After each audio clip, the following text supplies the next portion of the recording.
All right, guys, what is going on? I want to start this video off by saying thank you, as well as congratulating all of those who did the fast, the 24-hour fast, as well as the 48-hour fast. I know some of you guys could only do the 24-hour fast because of, just like your schedule and whatnot. But I know some of you guys did the 48-hour fast as well. That's what I did. I ended my fast at 5 a.m. this morning here on Tuesday. And technically the public fast didn't end, at least the 48-hour fast, until 6 a.m. this morning. I actually started it an hour early than the public launching of the fast. So I made it 48 hours. My goodness, did I experience some benefit from that. Fasting is remarkable, you guys. It really is. And you're really never going to know that until you do it yourself. It's amazing how the digestion improves, you guys. But more so than anything else, one of the things that I think is so interesting about fasting is the enhancement of cognition. The enhancement of the mind, the optimization of the mind. The mind just seems to work much better when you take a break from solid foods, if you've been doing it for a long time. If you've been eating solid foods for a long time, excuse me, you guys. So I had a very, very small meal to break my fast. It was like 200 calories, not even. So I'm still on a relatively empty stomach. So you'll have to excuse me if my mind or my words aren't coming out as fluently as they normally do. I'm kind of in power saver mode right now because today I've pretty much only had water. And when you fast only on water and you don't have any carb content, it can get you closer to being into ketosis, and I can kind of feel that. It takes a while to get into ketosis, but the quickest way to drive yourself into ketosis is through water fasting. So I haven't had one of my venom shakes today. I haven't had any fluid other than some water and some caffeine earlier, some coffee. So because of that, this is going to be kind of a power saver mode broadcast or rant. It's going to be a low energy rant. I'm just doing my barefoot walking, getting some exercise with Luna Bug. I came out here 2 days ago onto the field and did a bunch of barefoot running, really working on my, trying to at least get my barefoot running endurance up. So we'll talk more about that in the near future, you guys, but we're going to stay on point in this video. We're going to keep talking about fasting for a little bit.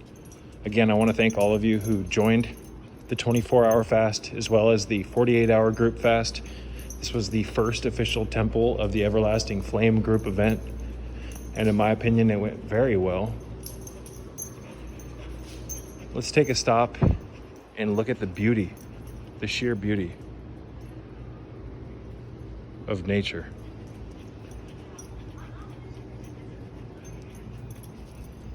How can you have a bad day when this type of stuff grows in your environment? Incredible. Come on, Luna. So it's pretty hot here, and we're just going on a cruise. So I drank a lot of mineral water on this fast. And I don't mean like sparkling mineral water, stuff you buy at the store. I mean mineral water that I created. Shilajit water, mineral drop water, ionic mineral water. I drank a decent amount of caffeine or coffee, and I mixed it with baking soda. If you have issues digesting coffee, mix it with a little bit of baking soda. In fact, if you have digestive disturbances, if you have heartburn, if you have indigestion, take 1/2 of a teaspoon of baking soda, put it in some water and drink it and watch what happens. Throughout the year, I'll take my coffee in the morning and I'll go on like a 1 to 2 week baking soda cleanse where I just mix it into my coffee. Baking soda has a handful of health benefits. I do not believe, however, in consuming it daily for prolonged periods. I don't think it's necessary unless you have things such as cancer, life-threatening illnesses. You should look up the research on baking soda and cancer. It's incredible that such a powerful, health-promoting, re-energizing, and reinvigorating constituents. Excuse me, let me rephrase that, you guys. It's incredible to me that such a powerful, health-giving substance is available in the supermarket for like less than $1.50. I wonder how many people have been struggling with serious health issues like cancer, again, tumors, and have literally walked right past the baking soda in the aisles. It's like if there was just more awareness about this substance, I think that a lot of lives would be saved. Look into the research of Dr. Mark Serkis and his work on baking soda, sodium bicarbonate. And I'm sure there'll be people in the comments saying, oh, baking soda is so dangerous, blah, blah, blah. Meanwhile, they have no problem taking prescription drugs that have an entire list of potential side effects. It is what it is, guys. There's always going to be people who doubt new things, new concepts. It is what it is. I've seen so many people experience such profound health benefits from baking soda alone.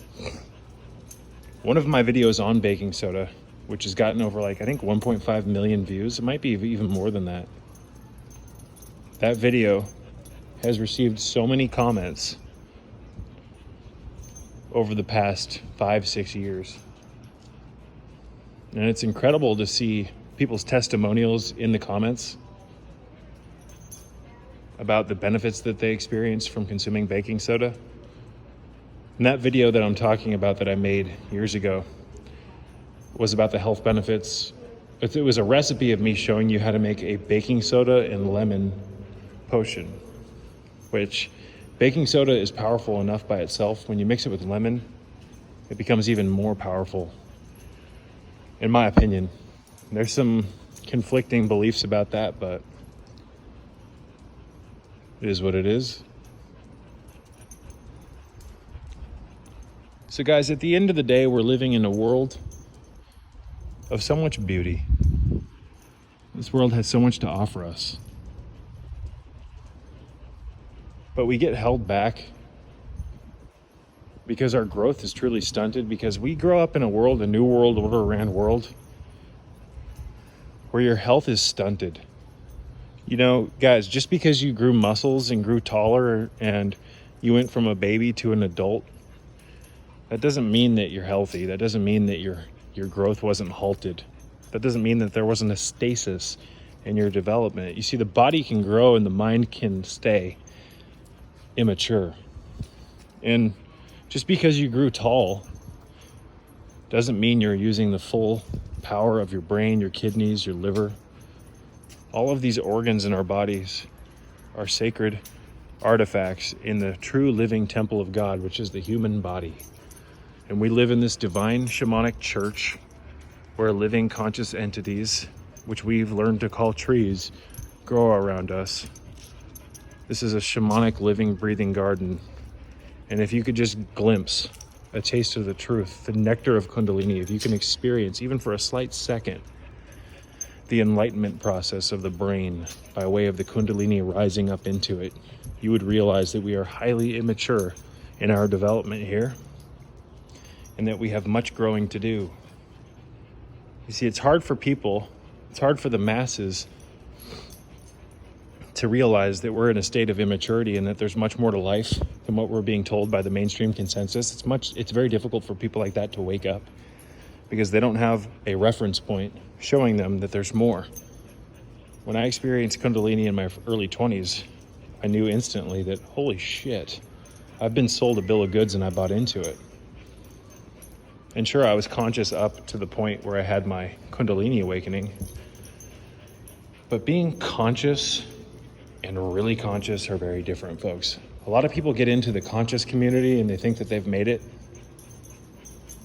A lot of people get in, again, to these like spiritual communities and think that that's like enlightenment or this, that, and the other. Ridiculous. You can read books. You can be privy to suppressed government documents about mind control. You can be privy to a lot of things and not truly be conscious, folks. Being aware of educational, or how would I explain it?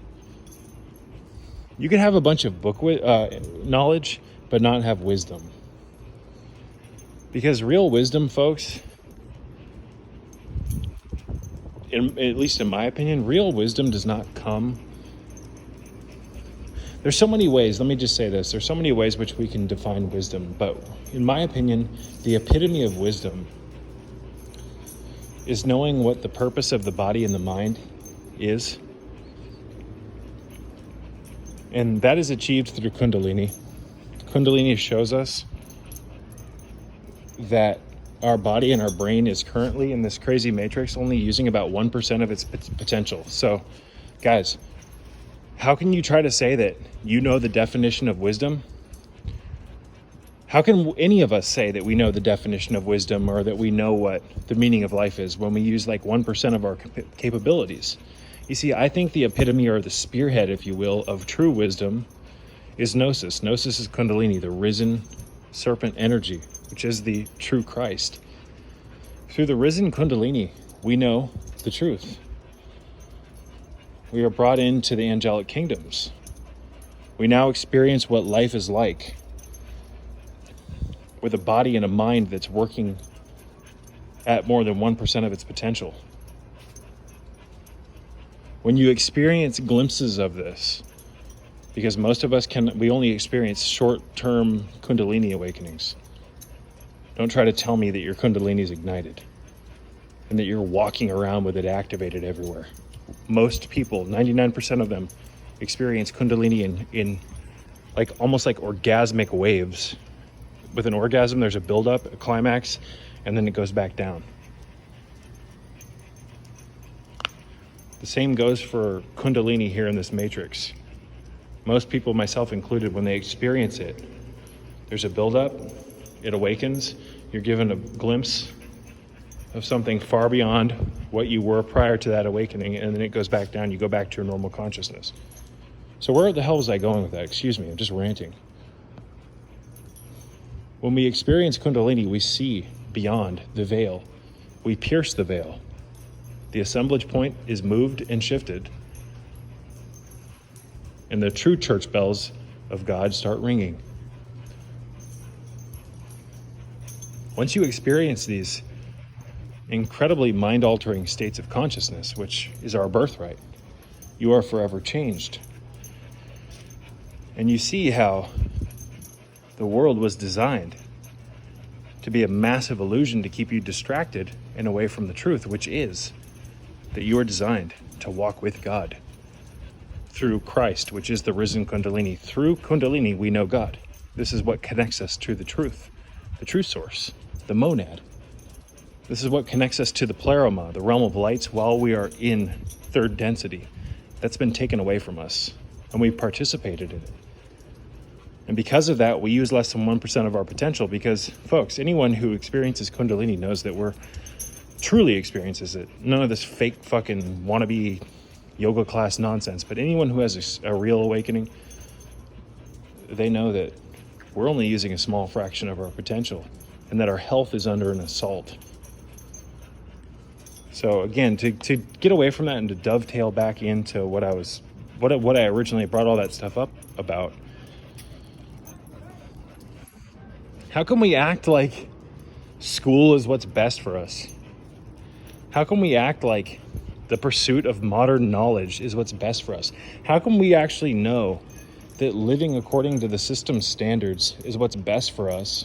How can we know that the experts know what's best for us and all the other shit they want us to believe?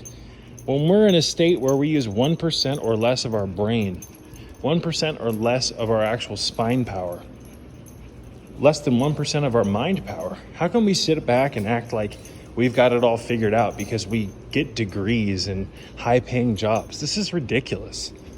It's just ridiculous. It's so stupid. And when people are caught up in that way of thinking, they think they've got it all figured out. They've got huge egos. I know because I've been there.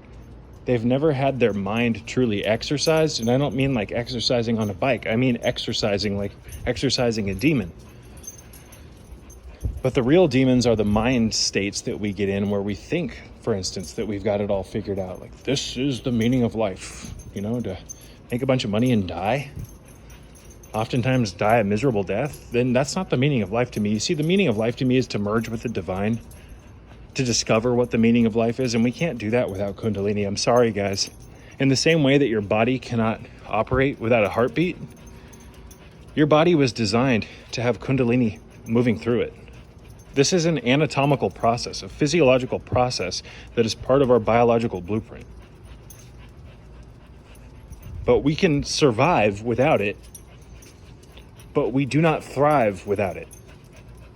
We can survive without Kundalini, but it's basically death, you guys. It's basically death. This is why I've said for years that we are in the land of the dead, the land of the bottom feeder. An organism that uses 1% of its capabilities cannot be truly alive. It's just existing. It's just waiting to die. I'm sorry, guys. I'm not trying to sound like a pessimist here. A cell phone with 1% of its charge cannot operate the way it was designed to operate. Am I wrong? Can you watch a 1-hour live stream on a phone with 1% charge? No, you need a battery charger. The battery charger provides it with energy. The battery charger for human beings is Kundalini energy, which is a physiological process that is embedded within our genetics, whether you like it or not. And ancient civilizations were beyond privy to this. And this is why in their religious artifacts, edifices, monuments, temples, pyramids, religious iconography, you name it, they venerated the serpent. The serpent is a symbol for the Kundalini. You go into Egypt and you see these gigantic monoliths. You see these gigantic, obelisks which represent the spine. You see these pharaohs' headdresses, King Tut's headdress, etc., with a fucking cobra or a snake coming out of the forehead. They called this the Uraeus. The Egyptians referred to Kundalini as Uraeus. The Gnostics referred to it as Gnosis, or Christ consciousness.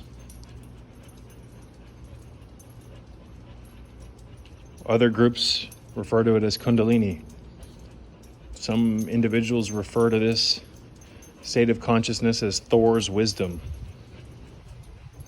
Cultures all across this incredible dimension for thousands upon thousands of years before this new world order took over and bastardized the serpent. These cultures venerated the snake. And in my opinion, some of these cultures got the keys right and figured out enlightenment. They figured out how to master this energy. And I do indeed believe that ancient Egypt at one point or another, at one dynasty or another, had figured out the keys to enlightenment through Kundalini rising. Call me crazy, but they left all the clues and then some, all of the evidence you've ever needed. But now the Egyptian government and the corrupt, bought-out, one-sided Egyptologists have sold you a one-sided story about Egypt, and they want you to think that slaves that drank beer built the pyramids that we cannot even figure out how to make with all of our advanced technology. That's proof that we don't fucking have advanced technology. You guys, I've for years have said that we're living in the modern medieval dark ages. Just because you have a car and an iPhone doesn't mean that you're living in some fucking advanced society. No. An advanced society is not determined by the technologies entirely. An advanced society is first and foremost determined by the degree of wisdom throughout the common folk, throughout the entire civilization.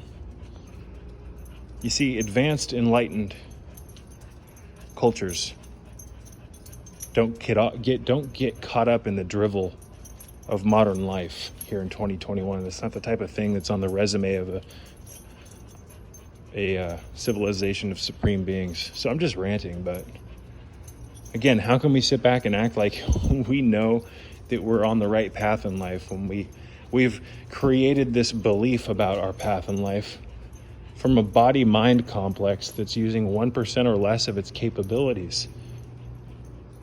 So you may think that, what are you talking about, Sacred Serpent? We use more than 1% of our brain.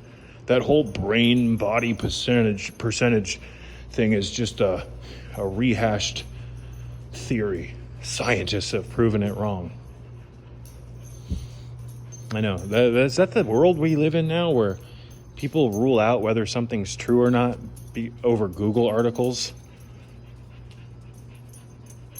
Are most people not aware that like the first 100 to 200 plus search results from Google are all selectively chosen?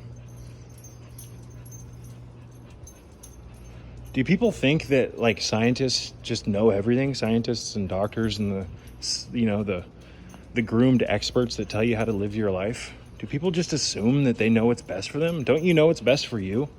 Have you ever sat and thought about that? Like you guys, you let other people rule your life. You determine your path in life based on a consensus that was, or you determine your path in life, based on what other people tell you is right and wrong. I can't leave school. I'll never amount to anything. So you stay miserable. Or I can't leave this job. I won't be able to afford my rent. So you stay there. I'm not saying you should just quit things, because obviously you have to have a backup plan, but you can formulate your backup plan while you mastermind your fucking escape from this shit. You can save some resources and get the hell out of Dodge. But people become comfortable in these suboptimal patterns. I'm sorry to say, guys, if you're unhappy, if you're miserable with your path, get the fuck out of it without, getting caught up on it. What if, and I don't believe this, but hypothetically, what if this was the only life you get to live? Wouldn't you want it to be good? Wouldn't you want it to be powerful? Wouldn't you want to try to elongate your lifespan as long as possible? Wouldn't you try to achieve the impossible? I don't believe in any way, shape, or form that this is our only life, because I've had multiple experiences to prove that that's absolutely nonsensical. The idea that we only live one life, fuck, come on. So dumb. The secrets of death are known by certain people who've organized the architecture of the Matrix. You see, mind control comes in many forms. Education, modern education, television, trends, especially memes, cultural movements, peer pressure. But mind control, you guys, one of the greatest weapons of mind control, and I don't really ever see anyone talking about this other than myself. One of the greatest tools for mind control is the uncertainty of death that is pushed on us constantly. The secrets of death are known. They are kept veiled. When you teach a species of organisms capable of free thinking that life is impermanent, and that when you die, you might just cease to exist entirely, when you confuse the minds of people about death with religious nonsense like hell and heaven and all this crap, when you get people uncertain of what's going to happen to them, whether they're aware of it or not, they panic. The secrets of death are kept hidden, and the fear of death is a stench that can be smelled on most people. I'm not trying to be judgmental. Now, I don't want to die, so I'm not trying to sound egotistical, And that's why I do my best to stay healthy. But could you imagine, you guys, how much different life would be if everybody knew that this was just one chapter in an infinite book? And that this was just a gift from God, this life? What are you talking about, Sacred Serpent? You're always talking about the New World Order. You're always talking about how there's so much evil in the world. How can you say that this is a gift from God? Because it is. Just like that biblical passage, how does it go? For I walk through the valley of the shadow of death, I fear no evil, because my rod and staff comfort me. What do you think that means? That's Kundalini. What is the rod? What is the staff? That is the rod of Asclepius. That is the staff of Hermes. That is the caduceus. That is the spear, the Vel spear of Kartikeya. That is the sword of Archangel Michael. For I walk through the valley of the shadow of death, yet I fear no evil. My rod and staff comfort me. That's not the exact quote, and I'm probably butchering it, but I know what it means. Folks, it means that when Kundalini rises, you see the illusions of the material realm. You see past the evil. You become far more powerful than the evil of this world. And you see how God's fingerprint is everywhere. And that we get trapped in the illusion of fear. And that illusion of fear is largely generated by the fear of death on a subconscious level. Now, you may think you're Johnny Badass or Melissa Badass, and I don't fear death, man. You only live once, YOLO. Well, there's a good chance you don't know what I know. And I'm not trying to sound egotistical, but have you gone into your inner temple for hours on end and communicated with your subconscious mind about death, about your most innermost fears? Have you done the full body relaxation exercise for hours and hours and hours and calmed your muscle memory and your mind down long enough so that you could actually hear silence? Your mind goes on autopilot constantly. Contrary to what most people think, people talk to themselves constantly in their mind, in their emotions. Have you frozen your movements for longer than 2 minutes willingly? Have you calmed or have you stilled your body with the motionlessness exercise? Because, guys, for most people, that drives them insane. Your body moves constantly based on the way that you've been programmed by culture. Your mind has been inculcated, indoctrinated, and you've been bamboozled and hoodwinked. You've been molded by the hands of the state, the hands of culture, whether you're aware of it or not. And I'm not trying to sound like a dick, folks, but if you are not doing the inner work, you have still got this stuff in you. I'm still working it out of myself. We are all brainwashed.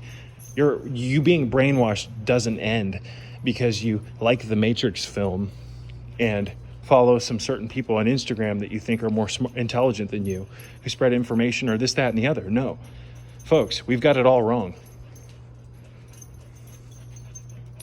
Your indoctrination, your brainwashing does not end because you started drinking distilled water. You see, unlike most health coaches or just philosophers, whatever you want to call me, I don't ever tell you to become comfortable with stasis, a lack of movement. Well, you got some distilled water and some supplements, and there you go. That's it. No, I'm telling you to believe in nothing, to question everything, and to only believe in things that you have a good goddamn reason to believe in. I'm telling you that right when you think you've got it all figured out, you're probably as far away from the truth as possible. I'm asking you to step back from the mechanisms of your culture-riddled mind and do the inner exercises, the thoughtlessness exercise, the motionlessness exercise, the full body relaxation exercise, and the inner temple exercise, in tandem with many of the protocols that we talk about on this channel, because these, when used together, create an alchemical soup of transformation that has to be experienced to believe. What I talk about cannot just be talked about. It has to be experienced.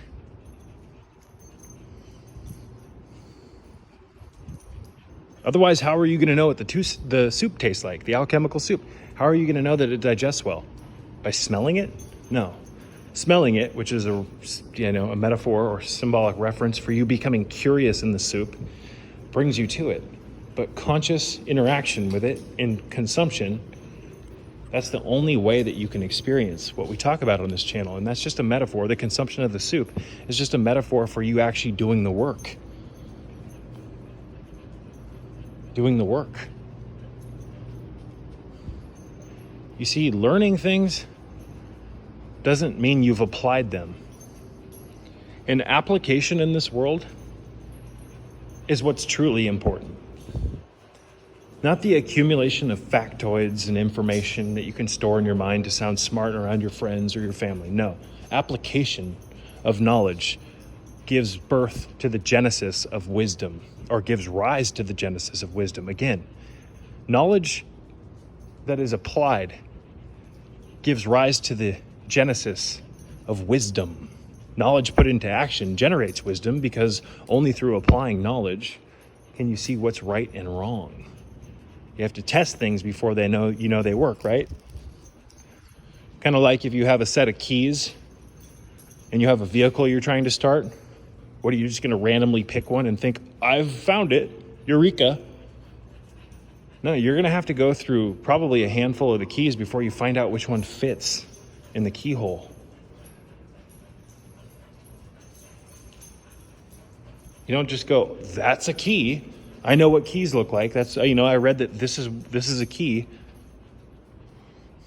No, you got to start applying things, guys. You see, modern education teaches you that intelligence is determined by your ability to remember things and to do mathematics.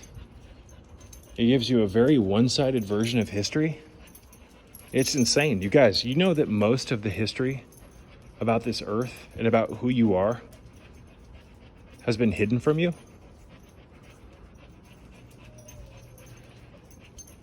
Out of thousands of historical documents from ancient civilizations about what they were doing with their life, a very small amount of the mass amount of information about the true history of the earth, a very selective amount of real history was given to you. So that kind of came out in a word soup, folks. What I'm trying to say here is that not only is the fear of death a very powerful mind control tool, but history is one of the greatest mind control tools ever. In fact, it might be the most effective mind control tool for steering the masses in a particular direction. Because if you can teach people that the earth is something that it's actually not, if you can teach people that this is where you came from when in fact you came from something much bigger and more divine, if you can control what people think they came from, or what this world was at one point when it was far from that, when it was completely something else, I hope that makes sense. When you can control people's past, you can control people's present. And when you can control people's present moment, you pave the road to the future. It's like a real, true, functional crystal ball, a palantir, if you will. A scrying stone, a shoe stone. Kind of like Edward D. and John Kelly's scrying stone. It's kind of a bad metaphor, to be honest, but I'm just trying to be creative with my words.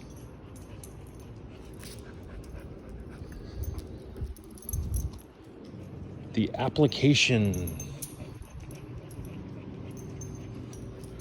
excuse me, what am I trying to convey here, folks? Doing the work leads to the results. Reading about the work doesn't. You might be able to sound smart in front of other people, but to those of us with eyes to hear, ears to hear, for those of us with eyes to see, ears to hear, and hearts to feel, we know when people are sheep pretending to be wolves. And there's nothing more annoying than a sheep pretending to be a wolf. Look at the beauty of this. You see, you guys, to the average person, they might look at this and be kind of bored with it. Look at the color around me. Look at the contrast of the green alongside the pavement. Look at the color of the walls. Start looking for beauty everywhere. This is one of the keys, guys. Now, I'm not telling you to look at horrible acts of violence and tell like some type of aghory. I'm not trying to tell you to seek the divine through debauchery. No. I'm telling you that you can start by working on your environment. Look at the world around you and start noticing all the colors and how they blend, even with what most people would consider bland colors, like that pavement. Even though that the grass is partially dead, find beauty in that. Look at all of the leaves filtering light from the sun. Look at the way it diffuses the light. Look at that, you guys. Let that beam of light that you're seeing on the screen right now heal you. Let it inspire you to do what you've been waiting to do, that which you know is best for you. Look at the amount of light coming off of the light. See all the, almost looks like an oil slick. You see all the colors of the rainbow? Like a hierarchy of angels delivering a message to you.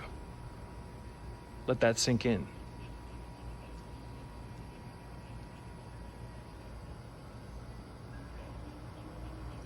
The beauty.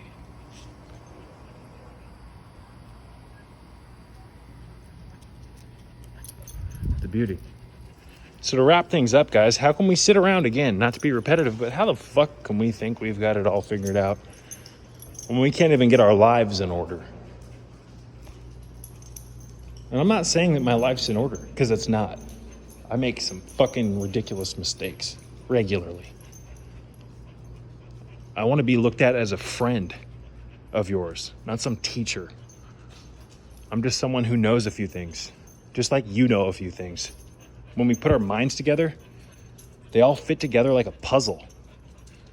And what I know is important to you, and what is important to, and what you know is important to me as well. We fuse, we merge like brain tissue. Just like cells communicate between themselves. All 100 trillion plus of your cells depend upon one another. All the organs in your body depend upon one another to produce this magical symphony of consciousness. Your body and your organs produce your consciousness, your brain. There's a spiritual element to it as well, because the mind exists outside the body, but still, we are anchored like an avatar in this dimensional realm. Through the Kundalini, we can come to know the true living and hidden God which exists within us. This is known by the Gnostics, this true living and hidden God, as the monad. Kundalini Christ consciousness allows you to experience the pleroma, or the realm of lights, while in third density. This is the true design of the human animal, the human angel, the human demigod. Whether you believe it or not, matters not to me. Because at the end of the day, I know that it's the truth. In truth, like a massive lighthouse in the middle of the ocean amidst a tempestuous sea, continues to stand straight and erect and upright. Again, the truth, like an upright lighthouse in the midst of a tempestuous sea, regardless of the waves crashing against it, it still stands straight and still shines light. The truth exists outside of culturally accepted status quos. The truth, like a pyramid in Egypt, stays stable regardless of nonsensical cultural trends that go against the truth, regardless of the debauchery of the material realm and the brainwashed masses, regardless of all the nonsense, the truth stays still. The truth is forever. The truth is constant. The truth is stable. And like the three little piggies, the truth is made of brick. Was it brick that the strongest little piggy house was made out of? Whatever it was, stone, brick, I don't know, carbon fiber. Folks, it's stable, the truth. And in the same way that the truth is stable, The truth that you are how would I explain this? Guys, this is a divine realm. This is an angelic realm that was hijacked. And they got you at a young age, perverted your mind, and now you have difficulty aligning yourself with the truth. We get back to the truth by doing the protocols that we talk about and seeking the Kundalini energy, seeking Gnosis. That's the first step to the Gnostic path, which is just the path of raising your energy, raising Kundalini. The first step is to seek Kundalini, the burning desire to know the truth, regardless of the difficulties and the strife that comes your way, the constant, undeniable lust for seeking the truth and not stopping until you find it. That's the first necessary step to the soup that we talked about earlier. Creating the soup, gathering your ingredients, this, that, and the other. Hope that makes sense. So I don't mean to be a pessimist on this channel by talking about the evil. No.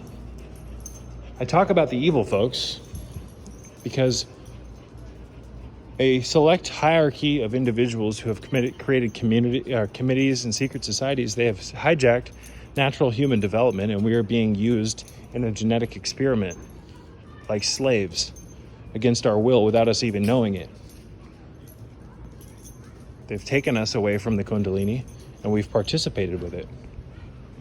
You see, you cannot fix a problem unless you know what the fucking problem is. So you bet the foundation of my channel is spreading awareness about what the problem is, because only through that realization can you realize that there's another path in life. And the path that we strive after is the one of radiant health. The path of radiant health. I love you all, and may peace be with you.